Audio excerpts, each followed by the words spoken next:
ई teaching Odisha को पुणी थे स्वागत। तो आज आम कौन पढ़ा, आज आम इकोनॉमिक्स रो ग्रोथ ओरिएंटेड डेफिनेशन बा अभिवृद्धि संबंधी संज्ञा। तो आम पूर्व वीडियो कौन पढ़ते, पूर्व वीडियो आम दुष्प्राप्यता संज्ञा बा चयन संज्ञा विषय पढ़ते, जो संज्ञा संपदर सुविनियोग बा चयन द्वारा किपरि आम सर्वाधिक उपयोगिता पाइपर से विषय लियोनेल रॉबिन्सन जणाइथिले। और से संज्ञार कौन नथिला, से संज्ञार गतिशीलता नथिला बा से संबलर अभिवृद्धि किपरि हम से विषय कौन संज्ञा प्रदान करा जाई नथिला। सेथिपई अभिवृद्धि संबंधी संज्ञा जहाँकि आधुनिक अर्थशास्त्री माने प्रदान करछंती, सेथिरे किपरि संबलर सुविनियोग होई परिबो आ तार अभिवृद्धि होई परिबो आ अर्थनैतिक स्थिरता किपरि हेब से विषय आलोचना करछंती। आ एई संज्ञार बा अभिवृद्धि संबंधी संज्ञा बा ग्रोथ ओरिएंटेड डेफिनेशन रे कौन रही गतिशीलता रही, यार भविष्यत रे आवश्यकता रही।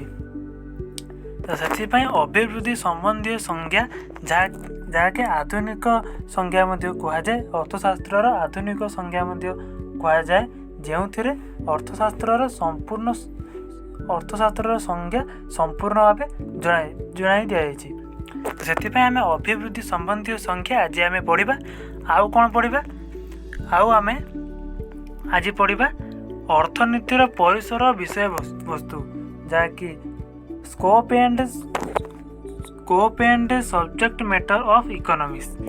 इकोनॉमिक्स रे कौन कौन स्कोप रही है, सब्जेक्ट मैटर्स कौन रही। सब्जेक्ट मैटर कौन, तो इकोनॉमिक्स गोटे सब्जेक्ट, से सब्जेक्ट रो कौन सब टर्म रही जहाँकि आम अर्थशास्त्र पढ़ा समय व्यवहार हम, से टर्म गुड़िक आम आज जाना कौन कौन टर्म रही, क्यों क्यों विषय सब्जेक्ट मैटर रही, जहाँ गुड़िक विषय वस्तु कौन रही ताको जानिले आम अर्थशास्त्र आगु आगु आम पढ़ी पारिबा। आ से जो रही सब्जेक्ट मैटर्स बा टर्म्स रही से गुड़िक कौन कौन ताकू कौन कह जाए से विषय में आज पढ़ा। तो पढ़ा पूर्व मुझे कही रखी कि जो मैंने प्लस टू सेकेंड ईयर पढ़ुं, जो मैंने प्लस टू सेकेंड ईयर ए वर्ष होती, जो मैंने ये वीडियो देखुं से माने ई टीचिंग चैनल टी को सब्सक्राइब करनियंतु। ए चैनल रे plus two second year economics, political science, logic ये अन्य विषय गुड़िक पढ़ा जाउची आ से गुड़िकर नोट आ क्वेश्चन आंसर प्रदान करा जाउची। ई टीचिंग ओडिशा को चैनल टी को लाइक शेयर सब्सक्राइब करी रखंतु। तेज आरंभ करबा अभिवृद्धि संबंधी संज्ञा बा ग्रोथ ओरिएंटेड डेफिनेशन। अभिवृद्धि संबंधी संज्ञा बा ग्रोथ ओरिएंटेड डेफिनेशन।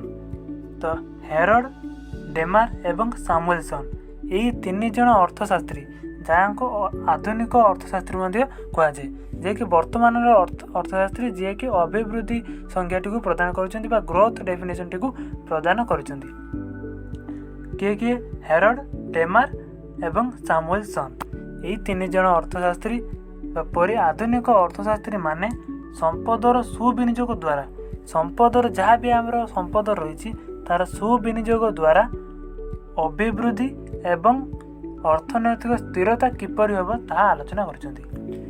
तो ये आधुनिक अर्थशास्त्री माने कौन कहले ना, संपदर सुविनियोग कर किपरि अभिवृद्धि हो पार, किपरि उन्नति हो पार, किपरि डेवलपमेंट हो पार बा ग्रोथ किपरि हेबो। सेतिपई आमे बहु समय आम जानिथिबा कि सब गोटे टर्म आसी था अर्थशास्त्र रे इकोनॉमिक ग्रोथ। इकोनॉमिक ग्रोथ से इकोनॉमिक ग्रोथ टी को किपरि आमे संपदर सुविनियोग द्वारा पाई परिबा बा ग्रोथ किपरि हो पार से विषय रे आधुनिक अर्थशास्त्री माने जणाइले। आउ कौन कहले ना अर्थनैतिक स्थिरता। अर्थनैतिक स्थिरता कौन, धरि निया जाऊ कौन देश बा कौन व्यक्ति बा कौन अनुष्ठान तार अर्थनैतिक अभिवृद्धि घटिला, जहाँ भी अभिवृद्धि घटिला तो सही स्तर रे रहिबा पाई बा जेकोसी गोटे विकसित राष्ट्र जहाँकि अर्थनैतिक विकास दृष्टि से विकसित अटे, से देश किपर तार अर्थनैतिक स्थिरता रक्षा करिबो। आउ से ତାର ଅର୍ଥନୈତିକ ଯେଉଁ ଗ୍ରୋଥ୍ ଘଟିଛି ତାହାକୁ କମେଇବାକୁ ଦେବ ନାହିଁ, ବା ଯେଉଁ ସ୍ଥାନରେ ଅଛି ସେହି ସ୍ଥାନରେ ରହିବା ପାଇଁ ଚେଷ୍ଟା କରିବ। ତାହାକୁ ଅର୍ଥନୈତିକ ସ୍ଥିରତା ବୋଲି କୁହାଯାଏ। ସେଥିପାଇଁ ସମ୍ବଳର ସୁବିନିଯୋଗ ଦ୍ୱାରା ଅଭିବୃଦ୍ଧି ଏବଂ ଅର୍ଥନୈତିକ ସ୍ଥିରତା କିପରି ହେବ ତାହା ଆଲୋଚନା କରିଛନ୍ତି କେଉଁମାନେ? ଆଧୁନିକ ଅର୍ଥଶାସ୍ତ୍ରୀ ମାନେ। ତ ସାମୁଏଲସନଙ୍କ ମତରେ, ସାମୁଏଲସନ କ'ଣ କହିଲେ? ସୀମିତ ସମ୍ବଳ ଦ୍ୱାରା ବ୍ୟକ୍ତିମାନେ ଏବଂ ସମାଜ, ବ୍ୟକ୍ତିମାନେ ଅର୍ଥ ହେଉଛି ପ୍ରତ୍ୟେକ ବ୍ୟକ୍ତି ବା ଜଣେ ବ୍ୟକ୍ତି ଏବଂ ସମାଜ ବା ଗୋଟେ ସୋସାଇଟି ବା ବ୍ୟକ୍ତିମାନଙ୍କ ସମାଜ ବା ଗୋଟେ ଦେଶ ବା ଗୋଟେ ରାଜ୍ୟ, ଗୋଟେ ଜିଲ୍ଲା, ଯାହା ବି ହେଇପାରେ। ତେଣୁ ସମାଜ କିପରି ବିଭିନ୍ନ ଦ୍ରବ୍ୟ ସମୟାନୁକ୍ରମେ ଉତ୍ପାଦନ କରନ୍ତି, ବିଭିନ୍ନ ଦ୍ରବ୍ୟ କିପରି ସମୟାନୁକ୍ରମେ ଉତ୍ପାଦନ କରନ୍ତି ଏବଂ ତାହାର ବଣ୍ଟନ କରନ୍ତି, ତାହା ଅର୍ଥଶାସ୍ତ୍ରରେ ଆଲୋଚିତ ହୁଏ। ଅର୍ଥଶାସ୍ତ୍ରରେ କ'ଣ ଆଲୋଚନା ହୁଏ? ଜଣେ ବ୍ୟକ୍ତି ବା ସମାଜ ସମୟାନୁକ୍ରମେ କେଉଁ କେଉଁ ଦ୍ରବ୍ୟ ଉତ୍ପାଦନ କରନ୍ତି, କେତେ ପରିମାଣରେ ଉତ୍ପାଦନ କରନ୍ତି, ଆଉ ସେହି ଦ୍ରବ୍ୟ ଗୁଡ଼ିକ ବଣ୍ଟନ କିପରି କରନ୍ତି। ତାହେଲେ ଏଠାରେ ଗୋଟିଏ ଟର୍ମ ସୃଷ୍ଟି ହେଉଛି ଅର୍ଥଶାସ୍ତ୍ରର ଅଭାବ। ତ ସମାଜ ବା ବ୍ୟକ୍ତିର ଯାହା ଅଭାବ ରହିବ ବା ଯାହା ଆବଶ୍ୟକତା ରହିବ ତାହା ହିଁ ସେହି ଦ୍ରବ୍ୟ ହିଁ ସେ ଉତ୍ପାଦନ କରିବ। ତ ସେଥିପାଇଁ ଆମେ ଯଦି ସେହି ଦ୍ରବ୍ୟ ଗୁଡ଼ିକ କେଉଁ କେଉଁ ଦ୍ରବ୍ୟ ଗୁଡ଼ିକ ଉତ୍ପାଦନ ହେଲା ସେଗୁଡ଼ିକ ଆମେ ହିସାବ ରଖନ୍ତି, ତାହେଲେ ଆମେ ବ୍ୟକ୍ତି ବା ସମାଜର କ'ଣ ଅଭାବ ରହୁଛି ସେ ବିଷୟରେ ମଧ୍ୟ ଆମେ ହିସାବ ଜାଣିପାରିବା। ତ ସେଥିପାଇଁ ସାମୁଏଲସନଙ୍କ ମତରେ ସୀମିତ ସମ୍ବଳ ଦ୍ୱାରା ବ୍ୟକ୍ତିମାନେ ଏବଂ ସମାଜ କିପରି ବିଭିନ୍ନ ଦ୍ରବ୍ୟ ସମୟାନୁକ୍ରମେ ଉତ୍ପାଦନ କରନ୍ତି ଏବଂ ତାର ବଣ୍ଟନ କରନ୍ତି ତାହା ହେଉଛି ଅର୍ଥଶାସ୍ତ୍ର। ତ କିପରି ଅର୍ଥନୈତିକ ଗ୍ରୋଥକୁ ଇଣ୍ଡିକେଟ୍ କରୁଛି ବା ଦର୍ଶାଉଛି ସେ ବିଷୟରେ ଆମେ ପରେ ପଢ଼ିଲେ ଆମେ ଜାଣିପାରିବା। ତ ଆମେ ନେକ୍ସଟକୁ ଯିବା। କ'ଣ ରହିଛି ତାପରେ? ରହିଛି ସମ୍ବଳ ଏବଂ ଅଭାବ ସମୟାନୁକ୍ରମେ ବୃଦ୍ଧି ହୋଇଥାନ୍ତି। ତ ସମ୍ବଳ ଏବଂ ଅଭାବ କିପରି ସମୟାନୁକ୍ରମେ ବୃଦ୍ଧି ହୋଇଥାନ୍ତି? ଧରି ନିଆଯାଉ କୌଣସି ଅର୍ଥନୈତିକ ଉନ୍ନତି ଘଟିଲା, ଧରି ନିଆଯାଉ ଆମ ସମ୍ବଳ ହେଉଛି ସୀମିତ, ଆମେ ଜାଣିଛନ୍ତି କି ସମ୍ବଳ ହେଉଛି ସୀମିତ, ସେହି ସୀମିତ ସମ୍ବଳକୁ ଆମେ ବ୍ୟବହାର କରିବାର ଅଛି। ସେ ସମ୍ବଳର ବୃଦ୍ଧି ଘଟିବ ନାହିଁ କି ସମ୍ବଳ ଆଉ ଅଧିକ ମିଳିପାରିବ ନାହିଁ। ତାହେଲେ ସମ୍ବଳ ହେଉଛି ସୀମିତ, ସେ ସୀମିତ ସମ୍ବଳକୁ କିପରି ଆମେ ଅଧିକ ଉପଯୋଗୀ କରିପାରିବା? ଧରି ନିଆଯାଉ ଗୋଟିଏ ସମ୍ବଳରୁ 10ଟି ଦ୍ରବ୍ୟ ଉତ୍ପାଦନ ହେଉଥିଲା, କିପରି ଆମେ ଟେକ୍ନୋଲୋଜି ବ୍ୟବହାର କରିବା ବା କିପରି ଆମେ ଇକୋନୋମିକ୍ ଗ୍ରୋଥ୍ କରିବା ଯାହାଦ୍ୱାରା ସେ ଗୋଟେ ସମ୍ବଳରୁ 10ଟି ଜାଗାରେ ଗୋଟେ ସମ୍ବଳରୁ 20ଟି ଦ୍ରବ୍ୟ ଉତ୍ପାଦନ ହେବ। ସେତେବେଳେ ସମ୍ବଳର ବୃଦ୍ଧି ଘଟିଲା ନାହିଁ, ହେଲେ ସମ୍ବଳ ଦ୍ୱାରା ସୃଷ୍ଟି ହୋଇଥିବା ଦ୍ରବ୍ୟ ଗୁଡ଼ିକର ବୃଦ୍ଧି ଘଟିଲା। ତାହେଲେ ସମ୍ବଳ ଏବଂ ଅଭାବ ସମୟାନୁକ୍ରମେ ବୃଦ୍ଧି ହୋଇଥାନ୍ତି। ତାହେଲେ ସମ୍ବଳ ଏହିପରି ଭାବେ ବୃଦ୍ଧି ହୋଇଥାନ୍ତି। ଆଉ ଅଭାବ କିପରି ବୃଦ୍ଧି ହୋଇଥାଏ? ଯେତେବେଳେ ମନୁଷ୍ୟର ଅଭାବ ହେଉଛି ଅସୀମ, ଯେତେବେଳେ ମନୁଷ୍ୟର ଗୋଟିଏ ଅଭାବ ପୂରଣ ହୋଇଯାଏ ସେତେବେଳେ ସେ ଆଉ ଅନ୍ୟ ଗୋଟେ ଅଭାବ ତାର ଦେଖାଦିଏ। ସେଥିପାଇଁ ଅଭାବର ମଧ୍ୟ ବୃଦ୍ଧି ସମୟାନୁକ୍ରମେ ସମ୍ବଳ ଅଭାବର ବୃଦ୍ଧି ଘଟିଥାଏ। ତାହା କିଏ କହିଲେ? ସାମୁଏଲସନ କହିଲେ ବା ଆଧୁନିକ ଅର୍ଥଶାସ୍ତ୍ରୀମାନେ କହିଲେ। ସେଥିପାଇଁ ଅର୍ଥଶାସ୍ତ୍ର ହେଉଛି ସମ୍ବଳର ସୁବିନିଯୋଗ କରି କିପରି ଆମେ ଅଭିବୃଦ୍ଧି କରିବା, ଆଉ ଅଭିବୃଦ୍ଧି ହୋଇସାରିଲା ପରେ ବା ଗ୍ରୋଥ୍ ହୋଇସାରିବା ପରେ କିପରି ସେହି ସ୍ଥାନରେ ଆମେ ରହିପାରିବା ଆଉ ସେ ଅଭିବୃଦ୍ଧିକୁ କମିବ ନାହିଁ, ଆଗକୁ ବଢ଼ି ଚାଲିବ, ସେ ବିଷୟରେ ଚେଷ୍ଟା କରିବା, ଅର୍ଥନୈତିକ ସ୍ଥିରତା ସ୍ଥାପନ କରିବା। ତାହା ହେଉଛି ଅର୍ଥଶାସ୍ତ୍ର। ତାହେଲେ ଆମେ ଗ୍ରୋଥ୍ ଡେଫିନେସନ୍ କ'ଣ ବୁଝିପାରିଲେ? ଯଦି କିଛି ଡାଉଟ୍ ରହିଥାଏ ତାହେଲେ କମେଣ୍ଟ ମାଧ୍ୟମରେ ଜଣାଇ ପାରିବେ। ତାହେଲେ ଗ୍ରୋଥ୍ ଡେଫିନେସନ୍ କାହାକୁ କୁହାଯାଏ ସେ ବିଷୟରେ ଆମେ ଜାଣିଲେ। ତାପରେ ନେକ୍ସଟରେ ଆମେ ପଢ଼ିବା ଅର୍ଥନୀତିର ପରିସର ଓ ବିଷୟବସ୍ତୁ ବା scope and subject matter of economics. ତାହେଲେ ଅର୍ଥଶାସ୍ତ୍ରର ସ୍କୋପ୍ କ'ଣ ରହିଛି ଆଉ ତାର ସବଜେକ୍ଟ ମ୍ୟାଟର କ'ଣ ରହିଛି ସେ ବିଷୟରେ ଆମେ ପଢ଼ିବା। ତାହେଲେ ଅର୍ଥନୀତିର ବିଭିନ୍ନ ସଂଜ୍ଞାର ଆଲୋଚନାରୁ ଏହା ସ୍ପଷ୍ଟ ସୂଚିତ ହୁଏ ଯେ ଅର୍ଥନୀତି ମାନବୀୟ ଆଚରଣର ସେହି ଦିଗକୁ ଆଲୋକପାତ କରିଥାଏ ଯାହା ସୀମିତ ସମ୍ବଳ ଦ୍ୱାରା, ଆମ ସମ୍ବଳ ହେଉଛି ସୀମିତ ସମ୍ବଳ ଦ୍ୱାରା କିପରି ତାହାର ଅସୀମ ଅଭାବକୁ ଚୟନ ପ୍ରକ୍ରିୟା ଦ୍ୱାରା ତୁଷ୍ଟ କରିଥାଏ। ତାହେଲେ ମନୋନୟନ ସଂଜ୍ଞା ବା ଚୟନ ସଂଜ୍ଞାରେ ଆସିଅଛି କି ସୀମିତ ସମ୍ବଳ ଦ୍ୱାରା ମନୁଷ୍ୟ ତାର ଅସୀମ ଅଭାବକୁ ଚୟନ ପ୍ରକ୍ରିୟା ଦ୍ୱାରା ତୁଷ୍ଟ କରିଥାଏ। ଯେଉଁ ଅଭାବଟି ଅତ୍ୟନ୍ତ ଆବଶ୍ୟକ ସେହି ଅଭାବଟିକୁ ପ୍ରଥମେ ପୂରଣ କରିଥାଏ, ଆଉ ଯେଉଁଗୁଡ଼ିକ ଟିକେ କମ୍ ଯଥା ପୂର୍ବ ଅପେକ୍ଷା କମ୍ ଆବଶ୍ୟକତା ରହିଛି ଯେଉଁ ଅଭାବର, ତାହାର ସେଇ ଅଭାବଟିକୁ ପରେ ତୁଷ୍ଟ କରିଥାଏ। ତାହେଲେ ସୀମିତ ସମ୍ବଳ ଦ୍ୱାରା କିପରି ତାର ଅସୀମ ଅଭାବକୁ ଚୟନ ପ୍ରକ୍ରିୟା ଦ୍ୱାରା ତୁଷ୍ଟ କରିଥାଏ, ତାହା ହେଉଛି ଅର୍ଥଶାସ୍ତ୍ର। ଅର୍ଥଶାସ୍ତ୍ର ବିଭିନ୍ନ ସଂଜ୍ଞାର ଆଲୋଚନାରୁ ଏହା ସ୍ପଷ୍ଟ ହୁଏ ଯେ ଅର୍ଥନୀତି ହେଉଛି ମାନବର ସେହି ଆଚରଣକୁ ଆଲୋକପାତ କରିଥାଏ ଯାହା ସୀମିତ ସମ୍ବଳକୁ ବ୍ୟବହାର କରି ତାର ଅସୀମ ଅଭାବକୁ ତୁଷ୍ଟ କରିବା ପାଇଁ ଚୟନ ପ୍ରକ୍ରିୟା ଦ୍ୱାରା ତୁଷ୍ଟ କରିଥାଏ, ବା ଚୟନ ପ୍ରକ୍ରିୟା ଦ୍ୱାରା ଯେଉଁ ଅଭାବଟି ଅତ୍ୟନ୍ତ ଆବଶ୍ୟକ ପ୍ରଥମେ ପୂରଣ କରିଥାଏ, ଯେଉଁ ଅଭାବ ଗୁଡ଼ିକ କମ୍ ଆବଶ୍ୟକତା ରହିଛି ତାହାକୁ ପରେ ତାକୁ ତୁଷ୍ଟ କରିଥାଏ।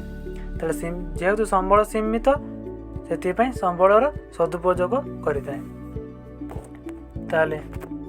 ତାପରେ କ'ଣ ଅଛି ନା, ଅବଶ୍ୟ ସମସ୍ତ ମାନବୀୟ ଅଭାବ ସମାନ ପରିମାଣର ଗୁରୁତ୍ୱ ବହନ କରେ ନାହିଁ।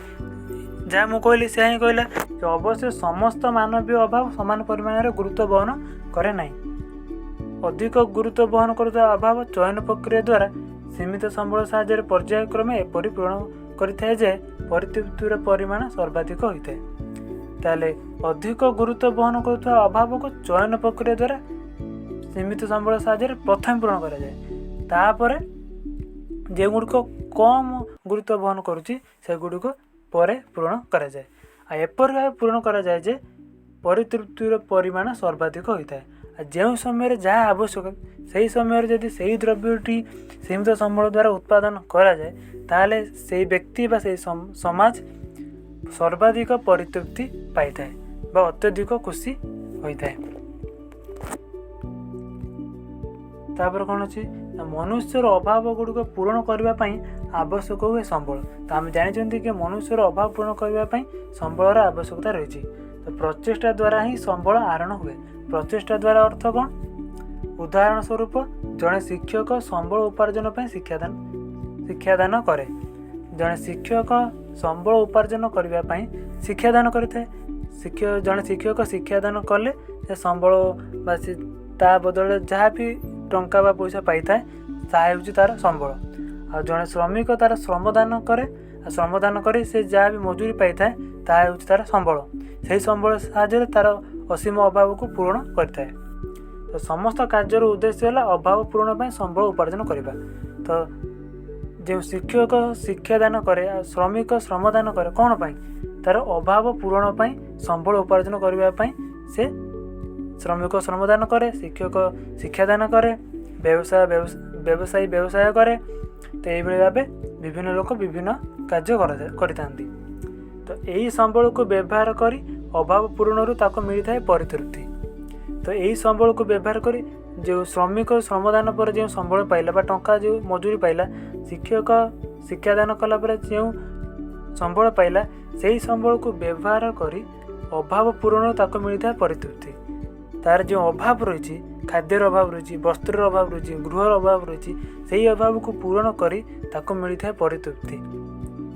ଯେତେବେଳେ ଅର୍ଥଶାସ୍ତ୍ରରେ ଯେତେବେଳେ ଗୋଟେ ଅଭାବ ପୂରଣ ହୋଇଥାଏ, ସେତେବେଳେ ସେ ବ୍ୟକ୍ତି ବା ସମାଜକୁ ପରିତୃପ୍ତି ମିଳିଥାଏ।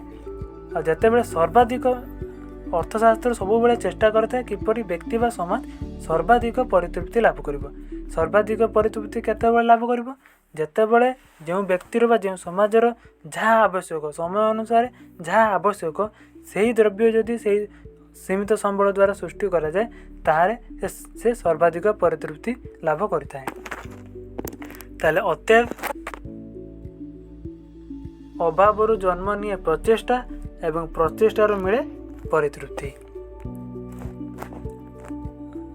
ଅତଏବ ଅଭାବରୁ ଜନ୍ମ ନିଏ ପ୍ରଚେଷ୍ଟା, ପ୍ରଚେଷ୍ଟାରୁ ମିଳେ ପରିତୃପ୍ତି। ତ ଅତଏବ କ'ଣ କହିଲେ ନା, ଯେତେବେଳେ ଜଣେ ବ୍ୟକ୍ତିର ଅଭାବ ସୃଷ୍ଟି ହୁଏ ସେତେବେଳେ ଜନ୍ମ ନିଏ କ'ଣ? ପ୍ରଚେଷ୍ଟା। ଯେତେବେଳେ ଶିକ୍ଷକର ଅଭାବ ଦେଖାଦିଏ ସେତେବେଳେ ଶିକ୍ଷକ କ'ଣ କରେ? ଶିକ୍ଷାଦାନ କରେ। ଶ୍ରମିକ କ'ଣ କରେ? ଶ୍ରମଦାନ କରେ। ତାହା ହେଉଛି ତା'ର ପ୍ରଚେଷ୍ଟା।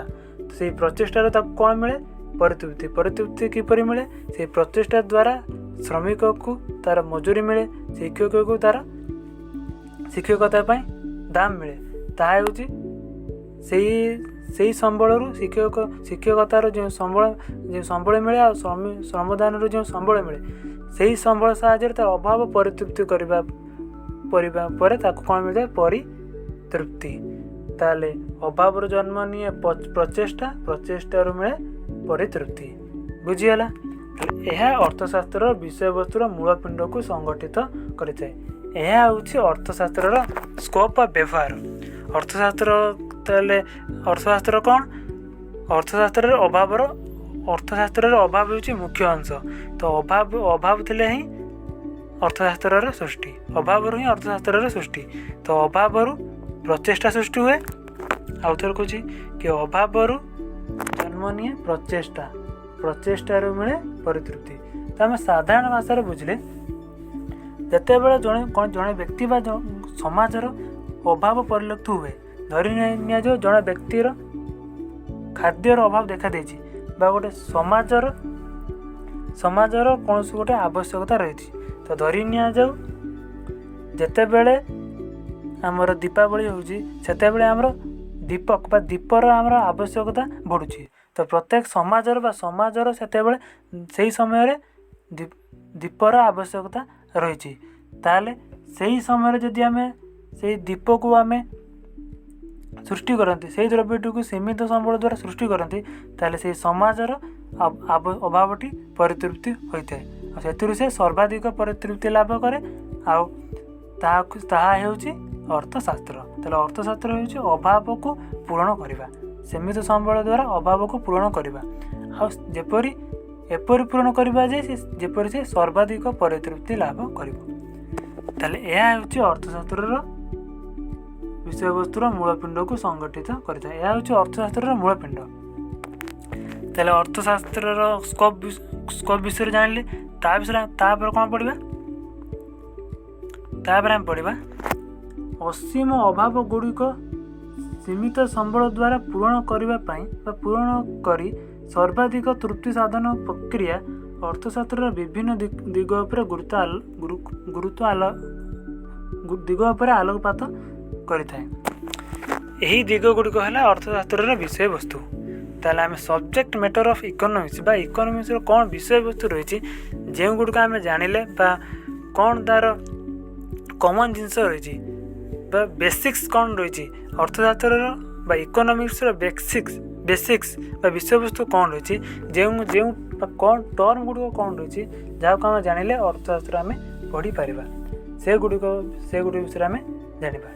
ତ ପ୍ରଥମେ କ'ଣ ରହିଛି? ତ ଅର୍ଥଶାସ୍ତ୍ରରେ କ'ଣ ରହିଲା ନା ଅସୀମ ଅଭାବ ହେଉଛି ଅସୀମ, ସୀମାହୀନ ଅଭାବ। ଆଉ ସେଥିପାଇଁ ସମ୍ବଳ ହେଉଛି ଆମ ପାଖରେ ସୀମିତ ବା ସୀମିତ ସମ୍ବଳ ରହିଛି, ହେଲେ ଅସୀମ ଅଭାବ। ତ ସେଇ ଯେଉଁ ଅସୀମ ଅଭାବକୁ ପୂରଣ କରିବା ପାଇଁ ସୀମିତ ସମ୍ବଳ ରହିଛି, ତାହା ସେଇ ପ୍ରକ୍ରିୟା ମଧ୍ୟରେ କେଉଁ ଦିଗ ଗୁଡ଼ିକ ରହିଛି ବା କେଉଁ ବିଷୟବସ୍ତୁ ଗୁଡ଼ିକ ରହିଛି, ଯାହାକୁ ଆମେ ଜାଣିବା ଆବଶ୍ୟକ, ସେ ବିଷୟରେ ଆମେ ପଢ଼ିବା। ତ ପ୍ରଥମରେ କ'ଣ ରହିଛି? ଉପଭୋଗ। କ'ଣ ରହିଛି? ଉପଭୋଗ, ଯାହାକୁ ଆମେ ଇଂଲିଶରେ କହିଥାଉ କନଜମ୍ପସନ୍। ତାହେଲେ କନଜମ୍ପସନ୍କୁ ବେଶୀ ମନେ ରଖିବାକୁ ହେବ ଉପଭୋଗ ଛଡ଼ା। ଉପଭୋଗ ସହିତ କନଜମ୍ପସନ୍କୁ ଅଧିକ ମନେ ରଖିବାକୁ ହେବ। ଯେହେତୁ ଆଗକୁ ଆମେ ଇଂଲିଶରେ ଇକୋନୋମିକ୍ସ ପଢ଼ିବା, ତ ଆମେ ଇଂଲିଶ ମିନିଂ ମଧ୍ୟ ଆମେ ଜାଣିବା ଆବଶ୍ୟକ। ତାହେଲେ ପ୍ରଥମ କନସେପ୍ଟ ହେଉଛି ଉପଭୋଗ ବା କନଜମ୍ପସନ୍। ତାହେଲେ ମାନବୀୟ ଅଭାବ ପାଇଁ ଦ୍ରବ୍ୟ ଓ ସେବାର ଉପଯୋଗିତାର ଉପଯୋଗକୁ ଉପଭୋଗ କୁହାଯାଏ। ତାହେଲେ ଉପଭୋଗ କାହା କୁହାଯାଏ? ଧରି ନିଆଯାଉ ମାନବର ଅଭାବ ପାଇଁ, ଜଣେ ମାନବର ଅଭାବ ରହିଛି, ସେଥିପାଇଁ ଯେଉଁ ଦ୍ରବ୍ୟ ଓ ସେବା ସୃଷ୍ଟି ହୋଇଛି, ସେହି ଦ୍ରବ୍ୟ ଓ ସେବାର ବ୍ୟବହାରକୁ ଉପଭୋଗ କୁହାଯାଏ। ତାହେଲେ ଉପଭୋଗ କାହାକୁ କୁହାଯାଏ ଆମେ ଜାଣିପାରିଲେ? ମାନବର ଅଭାବ ପୂରଣ ପାଇଁ ଯେଉଁ ଦ୍ରବ୍ୟ ବା ସେବାର ଆବଶ୍ୟକତା ରହିଛି, ସେହି ଦ୍ରବ୍ୟ ଓ ସେବାର ବ୍ୟବହାରକୁ ବା ଉପଯୋଗକୁ ଉପଭୋଗ କୁହାଯାଏ ବା କନଜମ୍ପସନ୍ କୁହାଯାଏ। କନଜମ୍ପସନ୍ ଅର୍ଥ ହେଉଛି, କନଜମ୍ପସନ୍ରୁ ଆମେ ଜାଣିପାରୁଥିବା କି କୌଣସି ଦ୍ରବ୍ୟ ଓ ସେବାର ବ୍ୟବହାର। ତାହେଲେ ମାନବୀୟ ଅର୍ଥଶାସ୍ତ୍ରର କନଜମ୍ପସନ୍ର ଅର୍ଥ କ'ଣ? ମାନବୀୟ ଅଭାବ ପାଇଁ ଯେଉଁ ଦ୍ରବ୍ୟ ଓ ସେବାର ଆବଶ୍ୟକତା ରହିଛି, ସେହି ଦ୍ରବ୍ୟ ଓ ସେବାର ବ୍ୟବହାରକୁ ବା ଉପଯୋଗକୁ ଉପଭୋଗ କୁହାଯାଏ। ତାହେଲେ ଦ୍ୱିତୀୟରେ କ'ଣ ରହିଛି? ଦ୍ୱିତୀୟରେ ରହିଛି ଉତ୍ପାଦନ ବା ପ୍ରଡକ୍ସନ୍। ତ ଏଇ ଯେଉଁ ଉପଭୋଗ, ଉତ୍ପାଦନ ଏଇସବୁ ରହିଲା, ସେ ବିଷୟରେ ଆମେ ବିସ୍ତାର ଭାବରେ ଆଗକୁ ପଢ଼ିବା। କେବଳ ଆଜି ଜାଣିବା କି କ'ଣ ରହିଛି। ତ ଦ୍ୱିତୀୟରେ କ'ଣ ରହିଲା? ଉତ୍ପାଦନ ବା ପ୍ରଡକ୍ସନ୍। उत्पादन बा प्रोडक्शन बा सृष्टि जहाँ करेंगे द्रव्य सेवार सृष्टि ताले उपभोग पाई तो उपभोग कौन कहुए मानवीय अभाव जो द्रव्य सेवार अच्छी तार उपयोग ताले से जो उपभोग पाई आवश्यक होता विनिमय मूल्ययुक्त उपयोगिता संपन्न द्रव्य सेवार सृष्टि को उत्पादन कहुए। तो साधारण भाव कहले कि द्रव्य सेवार सृष्टि को उत्पादन कहुए साधारण भाव कहले अर्थशास्त्र अर्थ कौन मनुष्यर अभाव को पूरण पाई उपभोग पाई मनुष्यर मानवर उपभोग पाई आवश्यक होता द्रव्य सेवा से ही द्रव्य सेवार विनिमय मूल्ययुक्त होता आवश्यक। तो धरी नि जाऊ आमर अम्लजान आवश्यकता रही आम अम्लजान सब निश्वास प्रश्वास ग्रहण करें से अम्लजान आम कौन मूल्य एवं प्रदान करूना जदि आम मेडिकल बा डाक्तरखाना गले से अम्लजान मूल्य देवाक पड़ुची साधारणतः आम से अम्लजान कौन मूल्य देवाक पड़ूना से द्रव्य श्रेणी गले अर्थशास्त्र द्रव्य श्रेणी अंतर्भुक्त नुहे से जो द्रव्यर उत्पादन को उत्पादन बोली कहुआ ना अर्थशास्त्र उत्पादन कहुआ ना हेले आमर खाद्यर आवश्यकता रही से खाद्यर उत्पादन को जो संबल मूल्य थी उपयोगिता रही मूल्य रही तार विनिमय मूल्य रही आवश्यक धरनी जो आम पाउरुटीर आवश्यकता रही से पाउरुटीर विनिमय मूल्य रही किसी टंका दी आम से पाउरुटी को बिस्कुटी को किनी था से द्रव्य सेवार सृष्टि को उत्पादन कहुए। जितेबाला अम्लजान आम साधारणतः जो अम्लजान ग्रहण कर विनिमय मूल्य ना हेल्ले आम जो डाक्तरखाना जाऊँच से जो अम्लजान आम प्राप्त कर अम्लजान विनिमय मूल्य रही से अम्लजान उत्पादन को इकोनॉमिक्स रे प्रोडक्शन बा उत्पादन कहुए। हेल्ले साधारणतः आम जो सबुदिन आम अम्लजान ग्रहण कर विनिमय मूल्य नथिबा जोगु तार सृष्टि को उत्पादन कहुए न पारे। ताले उत्पादन कौन बुझीगला तृतीय कौन अच्छी विनिमय विनिमय बा एक्सचेंज। तो विनिमय बा एक्सचेंज अर्थ कौन साधारणतः एक्सचेंज अर्थ अदल बदल करवा एक्सचेंज करवा हेल्ले अर्थशास्त्र रे विनिमय अर्थ अलग तो बा एक्सचेंज अर्थ अलग। तो जड़े व्यक्ति निजे उत्पादन करुवा द्रव्य सेवा द्वारा तार समस्त अभाव पूरण करें ना तेणु अन्य द्रव्य सेवा सह विनिमय आवश्यकता हुए। जड़े व्यक्ति निजे उत्पादन करुवा द्रव्य सेवा द्वारा तार समस्त अभाव पूरण करें ना तेणु अन्य द्रव्य सेवार सह विनिमय आवश्यकता हुए।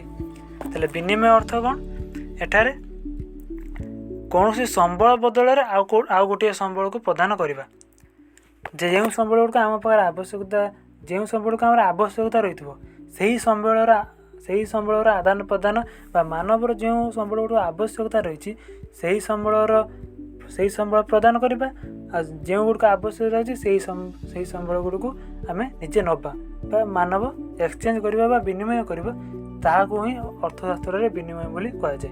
जो द्रव्य सेवार मानवर अभाव पूरण करें से द्रव्य सेवार विनिमय को एक्सचेंज बा विनिमय बोली कहुए। ताले विनिमय कौन बुझीगला तापर पढ़ा आवंटन।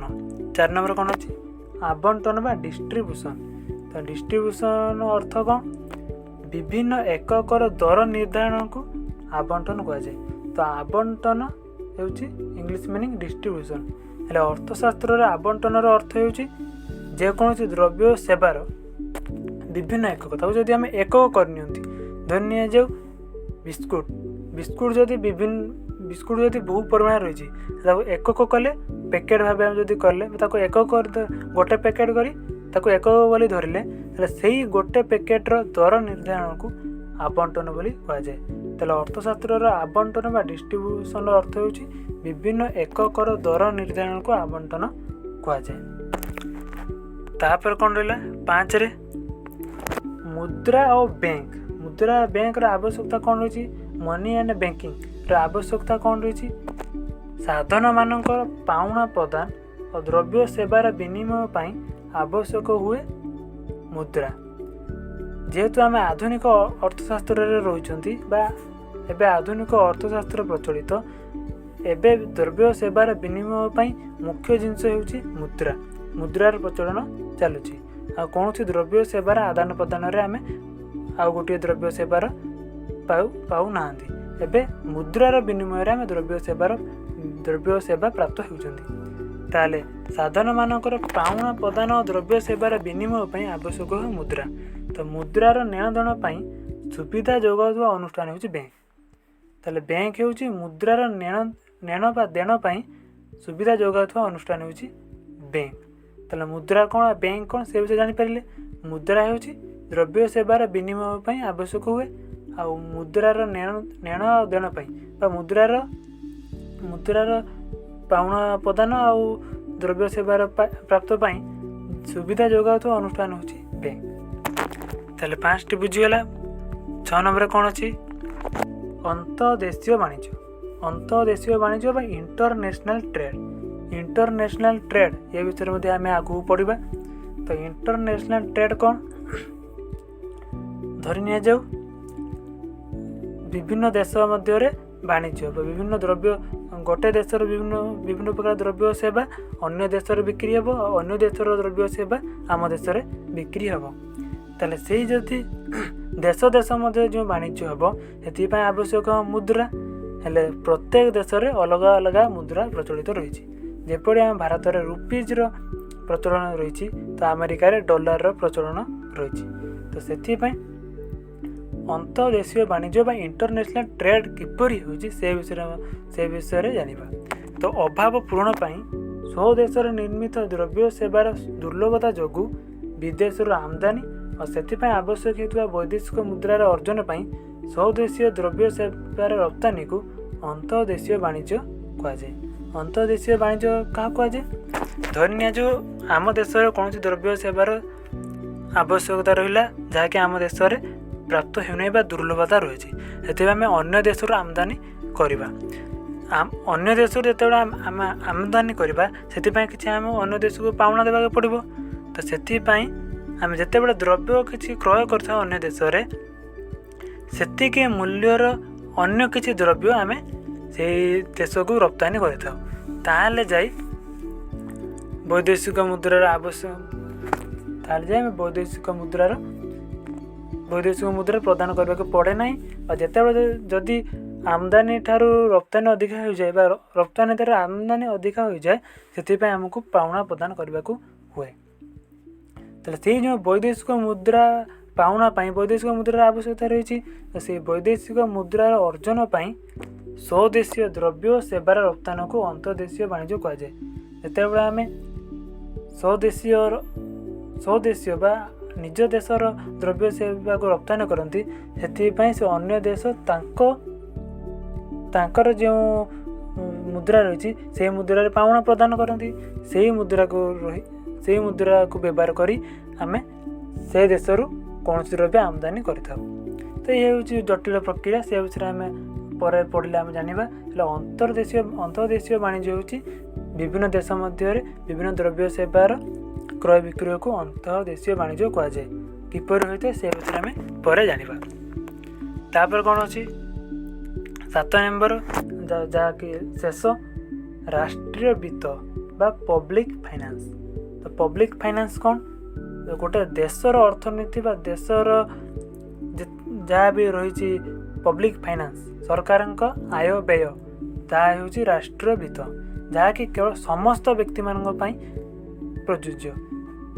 ଗୋଟେ ସରକାର ବା ସରକାରଙ୍କ ଯେଉଁ ଆୟ ବ୍ୟୟ ହେଉଛି ତାହା କାହା ପାଇଁ କରିଥାଏ? ପବ୍ଲିକ୍ ପାଇଁ। ସେହି ଦେଶର ଯେତେ ପରିମାଣର ପବ୍ଲିକ୍ ରହିଛନ୍ତି ବା ଯେତେ ପରିମାଣର ନାଗରିକ ରହିଛନ୍ତି ସେମାନଙ୍କ ପାଇଁ ଆୟ ହେବ ଆଉ ସେମାନଙ୍କ ପାଇଁ ବ୍ୟୟ ହେବ, ତାହା ହେଉଛି ରାଷ୍ଟ୍ରୀୟ ବିତ୍ତ।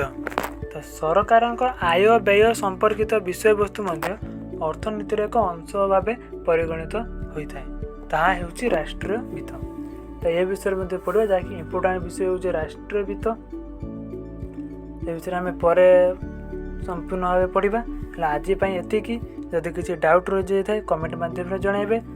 ଏତିକି ରହିଲେ ଇଟିଜିଙ୍କୁ ବିଦାୟ। ଜୟ ହିନ୍ଦ, ଜୟ ଭାରତ।